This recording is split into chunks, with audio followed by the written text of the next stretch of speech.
I got the new PS5 Slim in. It's not officially called PS5 Slim, but it's the reduced weight, smaller, new generation of the PlayStation 5. And I've had this for a few days.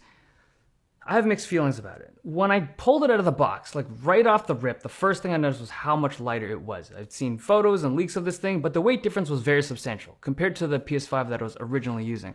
Now, aside from its weight and size, the other very obvious difference is the design aesthetic. So it's got this kind of line that cuts right through the panel. So it's a quad panel system. The original PlayStation 5 was on each side, it's a single piece, right? So this is one panel, and then this is a separate panel, but on this, there's four of them. There's one on the top and the bottom on each side.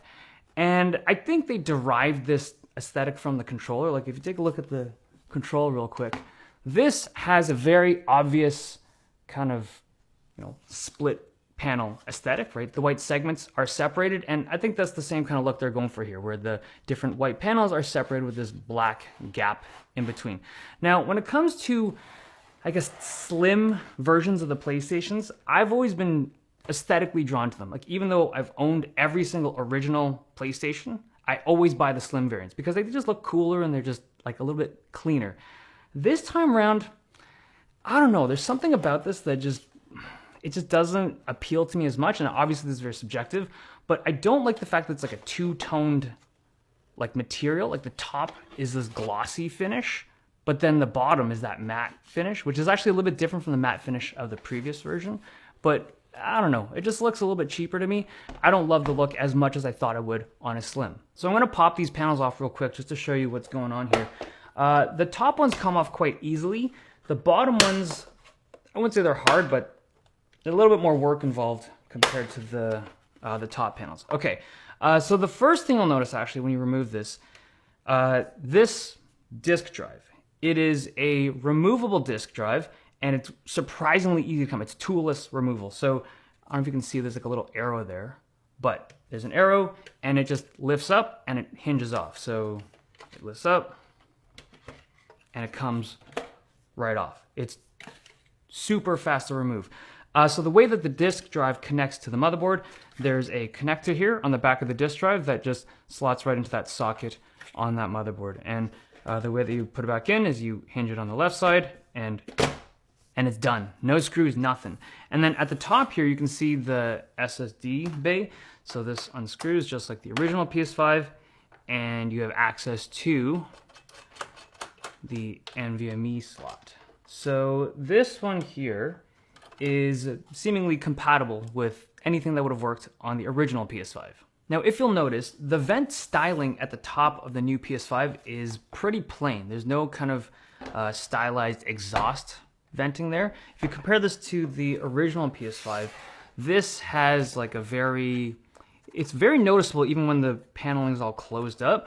It looks really plain to me. So this is kind of like the front view of those vents, and they don't exist on the new PS5. So my take on this is that it just doesn't look as good. I can imagine that the removal of those stylized vents can reduce the production costs of this new unit, and that's ultimately the goal of any kind of slim model, but not as nice looking. Before I open it up to show you the insides, I want to draw your attention to a couple things. The first is the size of the new PS5 is not actually that much smaller. Like when you compare them side by side, it's like a little bit smaller, but also if you had the D brand plates, like the dark plates, the size difference is even less noticeable. But I imagine D brand being D brand is gonna make some kind of crazy aesthetically pleasing shell for the new PS5 as well. The other thing, in the box, it doesn't come with the vertical stand like the original PS5. It comes with a horizontal stand, which I think sucks. It's a pair of these plastic feet that you slot into the side, or I guess like the bottom of the PlayStation 5. And when you flip it onto its side, if you can look in the hole, it's right, that's the vertical stand. Or sorry, that's the horizontal stand. Come on, man. This ain't the move. Now, you don't need to use a vertical stand. I feel like it's fairly sturdy in terms of its wobble prevention without the vertical stand. At least the disc version, I imagine the The diskless version would be slightly less stable, but I don't think you need the vertical stand if you don't want to spend that extra money. I think it's like 30 bucks for the vertical stand. Now, in terms of the ports, it is a little different on the new PS5. The old one had one USB-A and USB-C up front. Now there's two USB-Cs on the front. There's no front-facing USB-A. And then on the back, they both had USB-As on the back, and that still hasn't changed. But the layout and the positioning of the connections are a little bit different. All right, let's open this up. Now, from my testing, my very crude testing, I don't think that the chip in the new PS5 is a new chip.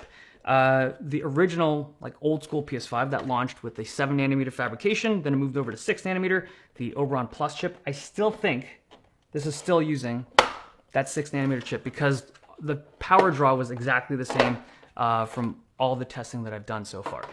Okay, to get into this device, it's just a bunch of security Torx screws. Just real quick here, this is the fan that's inside the new PS5. This one is a 19 blade fan made by Foxconn. I think it's different from any of the other kind of original PS5s. I've seen a 17 blade fan and a 23 blade fan. This is 19, and I don't think those ones were made by Foxconn. I think those were like, there was like a Delta fan and NMB, I think was the other one. But yeah, Foxconn 19 blade fan on the new PS5 Slim. Okay, first things first, the power supply. It's still 370 watts. And I imagine that when you're trying to do a shrink like this to make the PS5 Slim, this is one of the things you got to tackle first because it's like, you got to make it small. Okay, let's get to the juice here. This is the motherboard and the heatsink. So the top heatsink comes off. Okay, the first thing you'll notice, there's a radiator and heat pipe that runs external. This is actually quite similar to, I think, the last generation of the original PS5s in the sense that there's something that runs on the outside. And then if you look on the flip side, that heat pipe runs inside and it tags the VRMs over here. And then on the back side, if you flip it, you can take a look at the updated thermal system on the new PS5. So they have a pair of radiators and a slew of heat pipes that run to the chip again. Now, I mentioned earlier that I didn't think that this was running a updated chip. And I have to stress, my way of determining that kind of conclusion was that when I just checked the wattage pull, right? Nothing was different between this version and the 1200 series PS5 from last year. And that's very crude testing because I feel like if it was a 5nm chip draw or a 5nm process now, it is possible that the wattage is still the same, but doesn't output as much heat. But the way that I'm looking at it right now, it seems like the chip is the same. But at the same time, it also seems impossible. Like, how are they cooling this in a smaller system with like a smaller thermal design? Like, if you look at the heat sinks that we have here, these are basically the only three objects that are pulling heat off of the system, right? This radiator, this radiator, this radiator, and the heat pipes. And I guess like the shroud itself, that adds a little bit of thermal dissipation, but the blower, it's pulling off the heat. Somehow it's able to cool all of this in a smaller system. Using the same chip? I don't know. Something's not adding up. I feel like there's something I'm missing, but I'm the wrong channel to be coming to if you want to. This ain't 2D tech tips here, right? I feel like Linus, if he gets his hands on this thing, or when he gets his hands on this, he'll figure it out in a second. Okay, one area that I want to draw your attention to is this section right here. These chips handle the internal storage of the PS5. So we have the SSD controller itself, we have the storage chips, and then we have the RAM for this whole section. Now, when I heard that this was like a 1 terabyte configuration. So yeah, I forgot to mention that. The new PS5 has 1 terabyte of storage. The old ones had 825 gigabytes.